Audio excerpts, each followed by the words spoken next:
Academy आप लोगों का स्वागत करता है। अभी तक हम लोग 5.1 का क्वेश्चन नंबर 3 तक बना चुके हैं। ओके, कंप्लीट बना चुके हैं। आज हम लोग बनाएंगे क्वेश्चन नंबर 4 से। चलिए स्टार्ट करते हैं। ये रहा क्वेश्चन नंबर 4। ठीक है, क्या कह रहा है question? Prove that the function F X equals to X to the power N is continuous at X equals to N where N is a positive integer. अच्छा ठीक है, अब देखिए तो ध्यान दीजिएगा। Since F X equals to X to the power N है। अच्छा ठीक है, एन बिलोंग्स टू क्या है? Z plus. चलिए कोई प्रॉब्लम नहीं है। ठीक है, तो हम लोगों को पता है कि सिंस, ध्यान दीजिएगा, सिंस ये जो दिया गया है X to the power N है हमारा, ठीक है, तो n belongs to z plus है। तो since for all n belongs to z plus F X equals to X to the power n is define, ठीक है, for all x belongs to r। सारा रियल नंबर के लिए ये define होगा। ठीक है, कोई प्रॉब्लम नहीं है। ठीक है, तो हम लोगों को क्या प्रूव करना है कि कंटिन्यूअस, ठीक है, कहाँ कंटिन्यूअस है ये?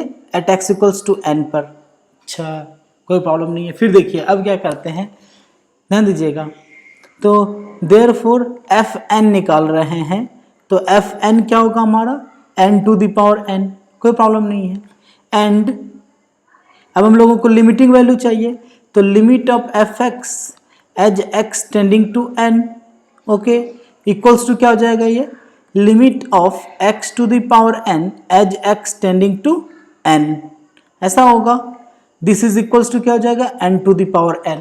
तो अब यहां लिख सकते हैं हम लोग कि since limit of F x as x tending to n equals to F N, ठीक है, that means limiting value is equals to function value at x equals to n। ठीक है, तो यहां लिख सकते हैं कि since limiting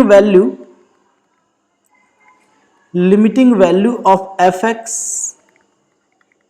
okay, is equal to its functional value, okay, is equal to its functional value at X equals to N.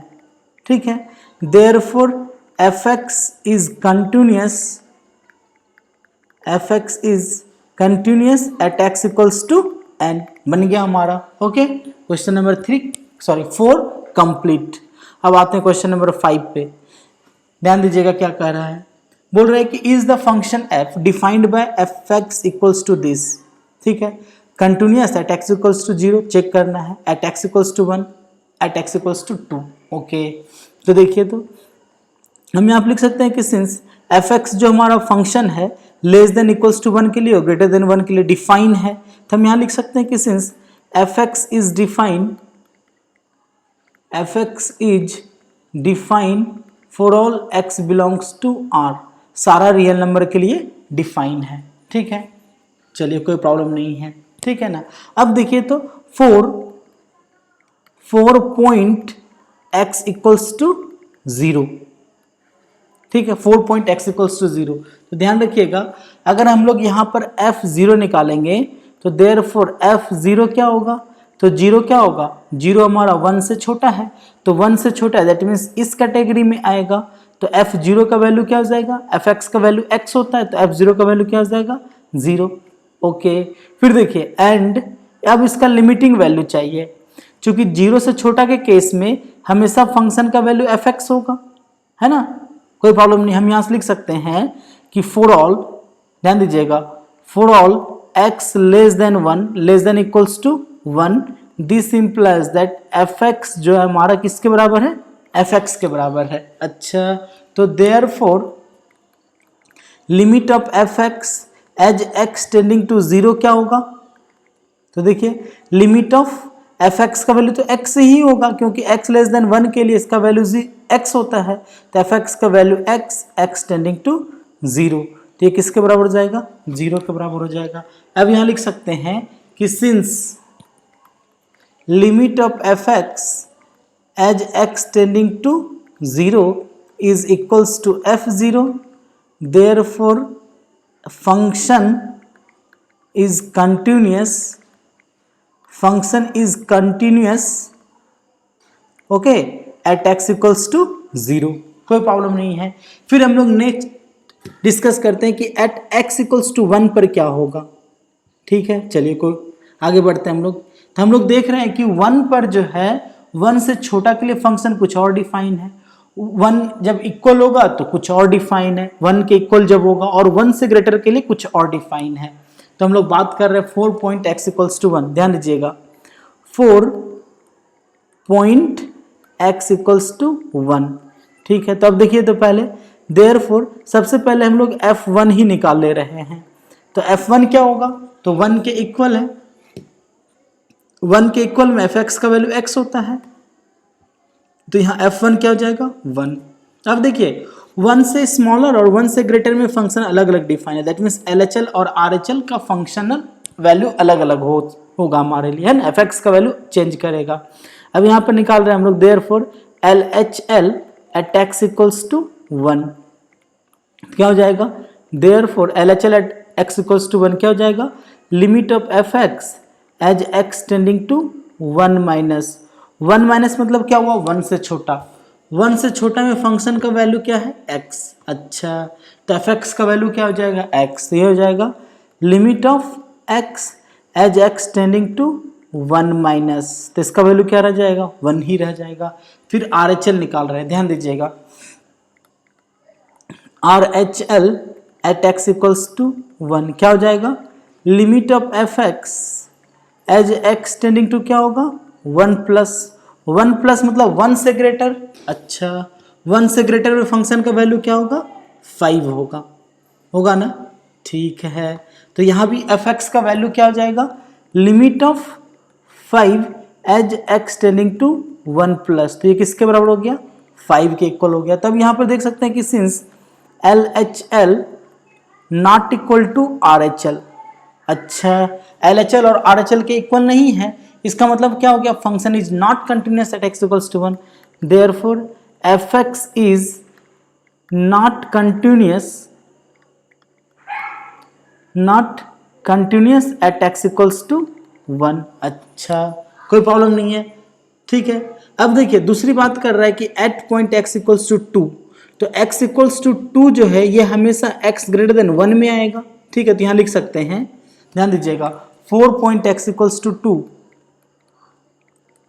4 point x equals to 2, तो देखिए तो since for all x greater than 1 this implies that fx equals to क्या है 5, है ना, देख सकते हैं आप यहाँ पर।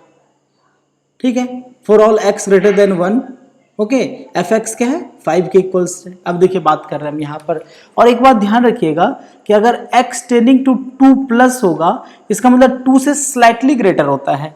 ठीक है, अगर x टेंडिंग टू 2 माइनस होगा तो इसका मतलब 2 से स्लाइटली स्मॉलर होगा। ठीक है, दैट मीन्स 1 पॉइंट समथिंग होगा, 2 प्लस मतलब 2 पॉइंट समथिंग होगा। तो अब देखिए तो देयरफॉर सबसे पहले हम लोग f2 निकाल लें, तो f2 तो x ग्रेटर देन 1 के लिए fx का वैल्यू 5 है, तो f2 का भी वैल्यू क्या होगा 5, एंड लिमिटिंग वैल्यू चाहिए हम लोगों को, तो limit of fx as x tending to 2 जब निकालेंगे हम लोग तो ये क्या हो जाएगा, limit of 5 as x tending to 2, तो इसका वैल्यू क्या रह जाएगा 5 ही रह जाएगा। तो हम यहाँ लिख सकते हैं कि since limit of fx as x tending to 2 equals to क्या है 5, therefore fx is continuous, therefore fx is continuous at x equals to क्या 2,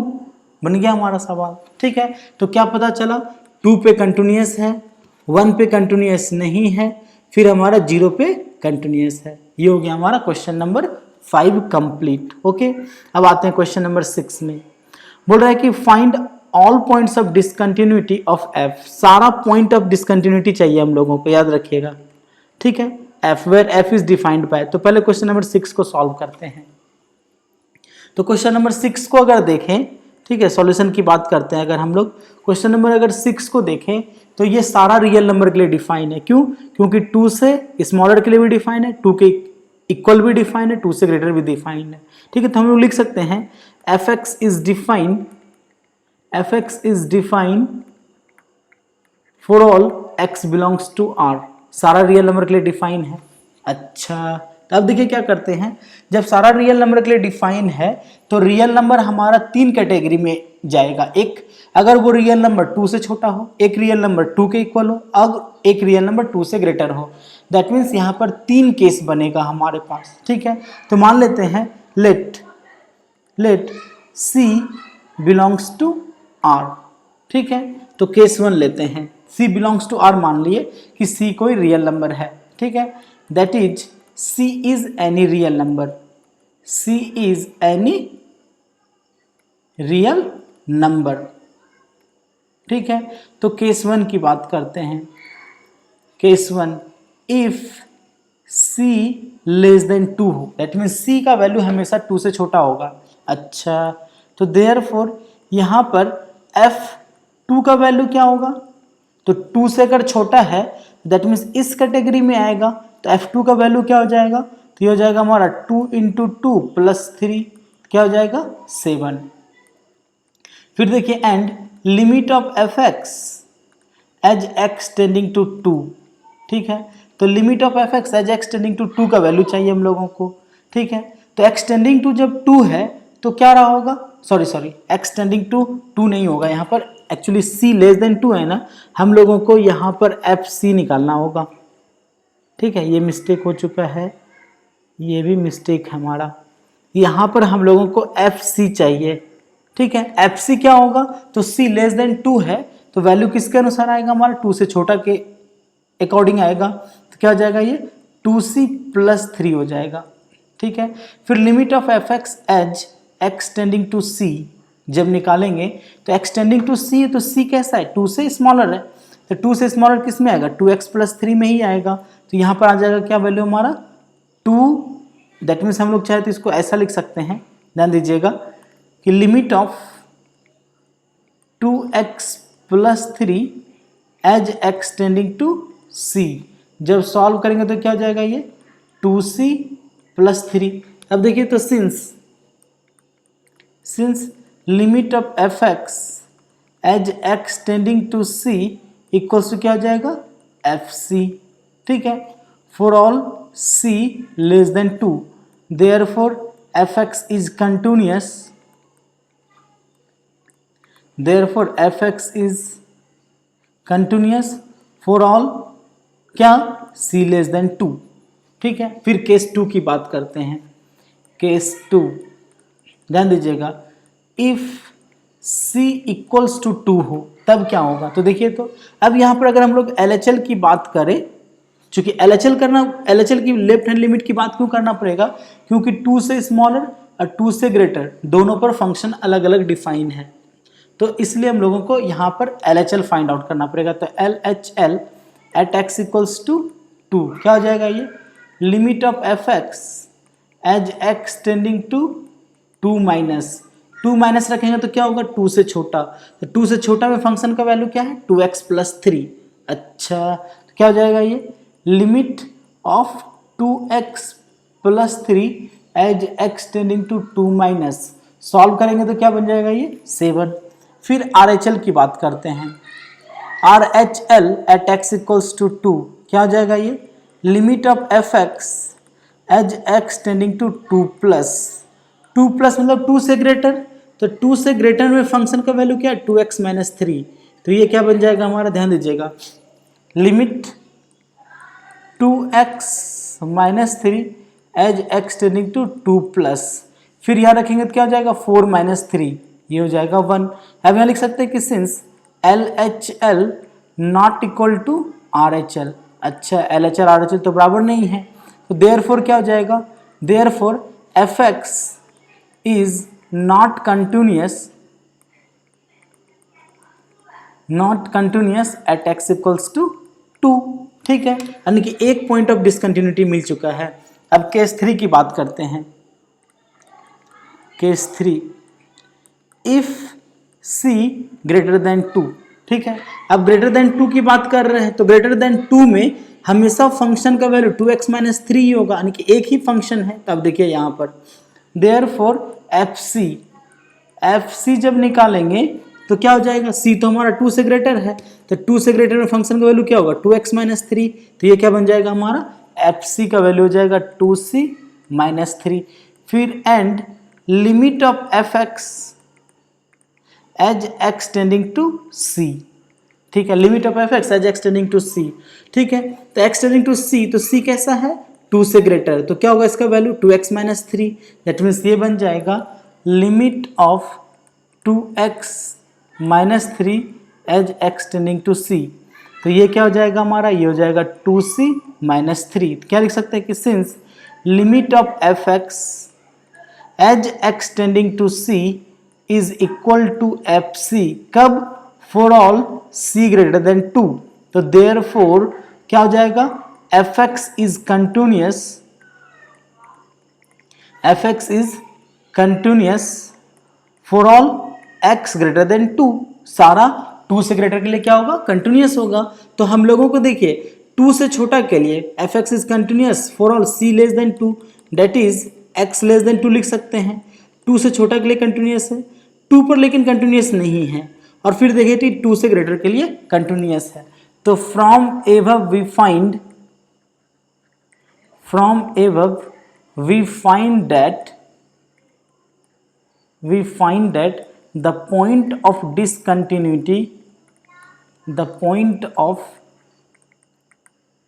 discontinuity is x equals to 2। बन गया क्वेश्चन। ठीक है, ये हो गया हमारा क्वेश्चन नंबर 6 कंप्लीट। फिर आते हैं, देखते हैं क्वेश्चन नंबर 7 क्या कर रहा है। चलिए ध्यान दीजिएगा, क्वेश्चन नंबर 7 रहा आपके सामने। अब हम लोगों को चेक करना है, इसका फाइंड क्या करना था, पॉइंट ऑफ डिसकंटिन्यूटी। देखे थे यहाँ पर find all points of discontinuity. ठीक है, चलिए देखिए, तो पहले हम लोग देखें यहाँ पर, तो ये बोल रहे हैं कि एफ एक्स का जो वैल्यू है मॉड एक्स प्लस 3 होगा, कब, जब अगर x less than equals to minus 3 रहा तो। ठीक है, फिर ये बोल रहा है कि -3 से 3 के बीच, ठीक है, -3 के इक्वल तक, अगर -3 से स्मॉलर या -3 के इक्वल रहा तब इसका वैल्यू मॉड एक्स प्लस 3 होगा। -3 से ग्रेटर बस बट लेस देन अगर 3 रहे तो -2x होगा। 3 के इक्वल या 3 से ग्रेटर में 6x प्लस 2 होगा। That means function is defined for all real number. यहाँ लिख सकते हैं कि सिंस सॉल्यूशन की बात कर रहे हैं हम लोग, since F x is defined for all x belongs to r, सारा रियल नंबर के लिए डिफाइन है। अच्छा, तो इसका मतलब हम लोगों के पास यहाँ क्या केस बन सकता है, पहला केस बनेगा x अगर आपका लेस देन -3 हो। ठीक है, दूसरा केस क्या बनेगा, x इक्वल्स टू -3 हो। ठीक है, तीसरा केस क्या बनेगा, x आपका ग्रेटर देन -3 हो लेकिन लेस देन 3 हो। तीसरा केस बनेगा क्या, x अगर 3 हो, और चौथा केस क्या बनेगा, x अगर ग्रेटर देन 3 हो। दैट मीन्स इतने सर्कमस्टांसेस से हम लोगों को क्रॉस करना होगा। ठीक है, आ रही बात समझ में। चलिए देखते हैं, तो मान लेते हैं let c is any real number. ठीक है, तो देयरफॉर अगर c कोई रियल नंबर है तो c को डिफरेंट केस के अनुसार सॉल्व करना पड़ेगा। क्यों, क्योंकि डिफरेंट कैटेगरी से फंक्शन डिफाइन है। ठीक है, तो देखिए, तो c कैन बी, हम लोग यहाँ लिख सकते हैं कि c कैन बी, क्या हो सकता है c, तो c लेस देन -3 होगा। फिर दूसरा केस क्या बनेगा, c इक्वल्स टू -3 बनेगा। तीसरा केस क्या बनेगा, c ग्रेटर देन -3 होगा बट लेस देन 3 होगा। फिर क्या होगा, c इक्वल्स टू 3 होगा। ठीक है, फिर एक केस क्या बनेगा, c ग्रेटर देन 3 होगा। इतना सर्कमस्टांसेस, इतने कंडीशंस हो गए हमारे पास। तो चलिए केस 1, ठीक है, केस 1 की बात कर रहे हैं। इफ c लेस देन -3 हो तब क्या होगा। ठीक है, तो देखिए, तो देयरफॉर एफ सी निकालेंगे तो लेस देन -3 है c, तो लेस देन -3 किसके में आएगा, मॉड x प्लस 3 में, तो इसका वैल्यू कितना हो जाएगा, ध्यान दीजिएगा, मॉड c प्लस 3, ऐसा होगा। अच्छा फिर देखिए and limit of F x as X tending to c, हम लोग डायरेक्ट लिमिट उस फंक्शन के साथ निकालते हैं जहां पर एक ही फंक्शन दिया हुआ रहे। अगर किसी दो कैटेगरी में डिफाइन हो, दैट मीन्स ग्रेटर और स्मॉलर में अलग अलग जब डिफाइन होता है तो हम लोग left hand limit right hand limit का कंसेप्ट अप्लाई करते हैं। ओके यहाँ तो डिफाइन है नहीं, लेस देन -3 के लिए हमेशा यही फंक्शन होगा। ओके इसलिए डायरेक्ट बना रहे हैं। तो x टेंडिंग टू c है और c कैसा, लेस देन -3, तो फंक्शन क्या होगा, मॉड x प्लस 3, तो ये बन जाएगा हमारा limit of mod x plus 3 as x tending to c। फिर सॉल्व करेंगे तो क्या हो जाएगा, मॉड c प्लस 3। अब देखिए तो since limit of F x as x tending to c is equals to F C for all c less than -3, तो क्या हो जाएगा, देयरफॉर फंक्शन इज कंटिन्यूअस, ध्यान दीजिएगा, function is continuous for all क्या, x लेस देन -3। आ रही बात समझ में कि नहीं, क्यों बात समझ में आ रहा है, यानी कि सारा वैल्यू जो -3 से छोटा होगा उसके लिए क्या होगा, फंक्शन कंटिन्यूअस होगा। अब केस 2 क्या बनेगा, इक्वल्स टू 3 इक्वल्स टू -3, तो केस 2 की बात कर रहे हैं। Case 2 if c equals to -3, ठीक है। अब देखिए c इक्वल्स टू -3 है तो -3 में -3 से स्मॉलर जब रहेगा तो फंक्शन का वैल्यू कुछ और -3 से जब ग्रेटर रहेगा तो फंक्शन का वैल्यू कुछ और है। दैट मीन्स यहाँ पर left hand limit right hand limit के कंसेप्ट को अप्लाई करना पड़ेगा, ठीक है। तो देखते हैं यहाँ पर, देखिए तो देयरफॉर LHL निकालते हैं, LHL at x equals to -3, तो क्या हो जाएगा, therefore limit of F x as x tending to क्या होगा, -3 माइनस, तो -3 माइनस का मतलब -3 से स्मॉलर, तो -3 से स्मॉलर में फंक्शन का वैल्यू क्या है, मॉड x प्लस 3। अच्छा तो यहाँ क्या हो जाएगा, limit of mod x plus 3 as x tending to -3 minus, तो इसका वैल्यू कितना हो जाएगा, मॉड ऑफ -3 प्लस 3, ये हो गया हमारा 6। चलिए कोई प्रॉब्लम नहीं है। फिर बात कर रहे हैं हम लोग RHL की, RHL at x equals to -3, तो क्या हो जाएगा, ये लिमिट ऑफ एफ एक्स, ठीक है, एज x टेंडिंग टू क्या होगा, -3 प्लस, -3 प्लस का मतलब -3 से ग्रेटर, -3 से ग्रेटर में वैल्यू क्या होगा, देखिए -3 से ग्रेटर में फंक्शन का वैल्यू क्या है, -2x, तो यहाँ बन जाएगा हमारा limit of -2x as x tending to -3 plus, जब सॉल्व करेंगे तो क्या बन जाएगा, ये 6। ओके दोनों इक्वल आ रहा है। अब क्या चाहिए हम लोगों को, एंड f ऑफ -3 चाहिए, एक वैल्यू फंक्शन वैल्यू तो चाहिए, तो -3 किसके में आएगा, तो -3 के इक्वल इसमें आ रहा है, दैट मीन्स ये क्या होगा, मॉड ऑफ -3 प्लस 3, ये हो जाएगा मॉड ऑफ -3 प्लस 3, फिर सॉल्व करेंगे तो क्या हो जाएगा 6। तब यहाँ देख रहे हैं कि therefore limit of F x as x tending to -3 minus equals to limit of F x as x tending to -3 plus equals to f of -3 at x equals to -3, तो देयरफॉर क्या हो जाएगा, therefore function is continuous, function is continuous at x equals to -3, ठीक है। ये हो गया हमारा केस 2 कंप्लीट, ठीक है। अब केस 3 क्या होगा, -3 से ग्रेटर, ठीक है। लेकिन देखिए यहाँ पर क्या है कि एक सिचुएशन आ गया कि -3 से 3 के बीच, इसलिए केस 3 क्या बनेगा, -3 से 3 के बीच हो तब क्या होगा, तो देखिए केस 3 ध्यान दीजिएगा, case 3 if c greater than -3 less than 3 हो तब क्या होगा, ठीक है। तो देखिए तो यहाँ पर देयरफॉर fc का वैल्यू, ठीक है, तो -3 से 3 के बीच है, तो -3 से 3 के बीच में फंक्शन क्या है, -2x, तो इसका वैल्यू कितना हो जाएगा, ध्यान दीजिएगा, 2c, ठीक है। अब देखिए -3 से 3 के बीच में, -3 से 3 के बीच में फंक्शन का एक ही वैल्यू है -2x, that means limiting value सिर्फ -2x होगा।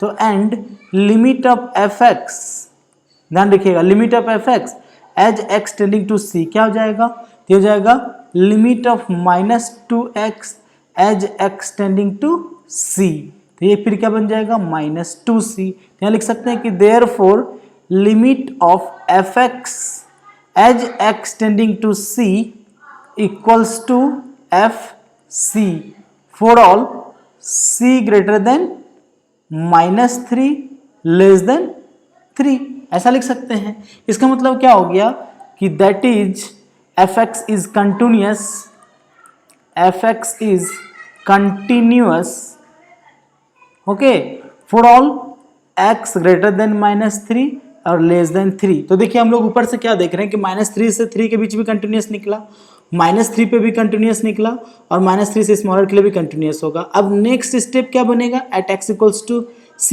इक्वल्स टू 3 आएगा नेक्स्ट कंडीशन। तो आते हैं हम लोग नेक्स्ट केस हमारा 4, केस 4 की बात कर रहे हैं, okay. If c equals to 3 है, तो देखिए तो c अगर इक्वल्स टू 3 है तो देयरफॉर fc मतलब क्या हो जाएगा f3, तो जब 3 के बराबर है वैल्यू तो फंक्शन किसके अनुसार आएगा, तो जब 3 के इक्वल है तो ये आता है 6x + 2, तो ये क्या हो जाएगा 6x, तो 6 × 3 + 2 ये कितना आ गया 20। अच्छा फिर देखिए तो 3 की बात करें अगर हम यहाँ पर, तो 3 से ग्रेटर और 3 से स्मॉलर दोनों में फंक्शन का वैल्यू अलग अलग है, that means LHL RHL concept applicable होगा यहाँ पर। तो therefore LHL at x equals to 3 क्या हो जाएगा, limit of fx as x tending to 3 minus, 3 minus मतलब 3 से छोटा, तो 3 से छोटा में फंक्शन का वैल्यू क्या देख सकते हैं आप -2x, ठीक है। तो यहाँ देखिए क्या हो जाएगा, limit of -2x as x tending to 3 minus, तो ये किसके बराबर हो जाएगा -6। आगे बढ़ने की ऐसे जरूरत ही नहीं है, हम लोग देख रहे हैं कि लिमिटिंग वैल्यू 3 माइनस में, दैट मीन्स LHL और फंक्शन वैल्यू ही बराबर नहीं है, तो फंक्शन श्योर है कि कंटिन्यूअस नहीं होगा। हम लोग यहाँ डायरेक्ट लिख सकते हैं कि since limit of fx as x tending to 3 minus not equal to f of 3, ठीक है, दोनों आपस में इक्वल नहीं है, कोई प्रॉब्लम नहीं है, दोनों अगर आपस में इक्वल नहीं है तो देयरफॉर क्या हो जाएगा, function is not continuous, function is not continuous, okay, at x equals to 3 बन गया हमारा। अब देखिए एक कंडीशन और बचा कि अगर c का वैल्यू 3 से ग्रेटर हो तब क्या होगा, चलिए देखते हैं इसको। तो देखिए तो केस 5 हो जाएगा, case 5 if c greater then 5। अब देखिए तो देयरफॉर fc का वैल्यू क्या होगा, ग्रेटर देन 5 नहीं, greater than 3, if c greater than 3, तो fc का वैल्यू क्या हो जाएगा, तो c ग्रेटर देन 3 है, तो fc जब रखेंगे तो फंक्शन तो ग्रेटर देन 3 के अनुसार जब आएगा तो क्या होगा 6x + 2, तो ये क्या बन जाएगा 6c + 2, ठीक है। एंड अब देखिए यहाँ देखें तो ग्रेटर देन 3 के लिए हमेशा फंक्शनल वैल्यू 6x + 2 ही होगा, ये तो तय है। तो देयरफॉर यहाँ पर डायरेक्ट हम लोग लिमिटिंग वैल्यू निकालेंगे, therefore limit of fx as x tending to c क्या हो जाएगा, limit of 6x + 2 as x tending to c, ये क्या हो जाएगा 6c + 2। अब देखिए तो since limit of fx as x tending to c equals to किसके बराबर हो जा रहा है fc for all c greater than 3, तो क्या हो जाएगा therefore fx is continuous, fx is continuous for all x greater than 3, सारा वैल्यू के लिए कंटिन्यूअस होगा। तो अब हम लोग देख रहे हैं कि 3 से ग्रेटर के लिए कंटिन्यूअस था, 3 पर ये कंटिन्यूअस नहीं आया, ठीक है, -3 से 3 के बीच भी कंटिन्यूअस रहा, -3 पर भी कंटिन्यूस रहा, -3 से स्मॉलर के लिए भी कंटिन्यूस रहा। हम लोगों को पता करना था इसका पॉइंट ऑफ डिसकंटिन्यूटी। तो फ्रॉम एबव बोल सकते हैं कि this function is discontinuous at x equals to 3। तो देयरफॉर हम ऐसा भी बोल सकते हैं कि f(x) is continuous for all x belongs to r-3, that is f(x) is discontinuous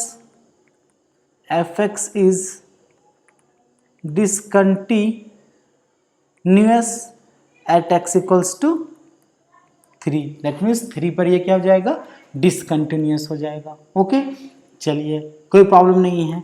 फिर देखते हैं क्वेश्चन नंबर 8। ठीक है, ये 8 क्या कर रहा है, हम लोगों को पता करना था पॉइंट ऑफ डिसकंटिन्यूटी क्या है, नहीं है। ओके, तो यहाँ देख रहे हैं कि नॉट इक्वल टू 0 की बात कर रहा है और x इक्वल टू 0 की बात कर रहा है। तो यहाँ पर भी हमारा क्या केस बनेगा, 2 केस बनेगा। अगर वो 0 से छोटा होगा, ठीक है, या 0 के इक्वल होगा, ओके, फिर हमारा एक केस बनेगा जब 0 के ग्रेटर होगा। कोई प्रॉब्लम नहीं है, ठीक है। तो आशा करते हैं कि आप लोगों को ये सॉल्व करना है। नहीं सॉल्व होगा तो नेक्स्ट वीडियो में फिर सॉल्व करेंगे। सिमिलरली फिर क्वेश्चन नंबर 9 भी है, ठीक है, ये सॉल्व करना है आप लोगों को, ठीक है। बाकी फिर नहीं सॉल्व होगा तो नेक्स्ट वीडियो में फिर इसका सॉल्यूशन रहेगा आप लोग के पास। ओके, चलिए मिलते हैं फिर नेक्स्ट वीडियो में। पढ़ते रहिए, खुश रहिए, बाय बाय। और अच्छा लगा हो तो एक बार लाइक ज़रूर कीजिएगा और सब्सक्राइब नहीं किए तो प्लीज़ सब्सक्राइब कर लें। Bye bye.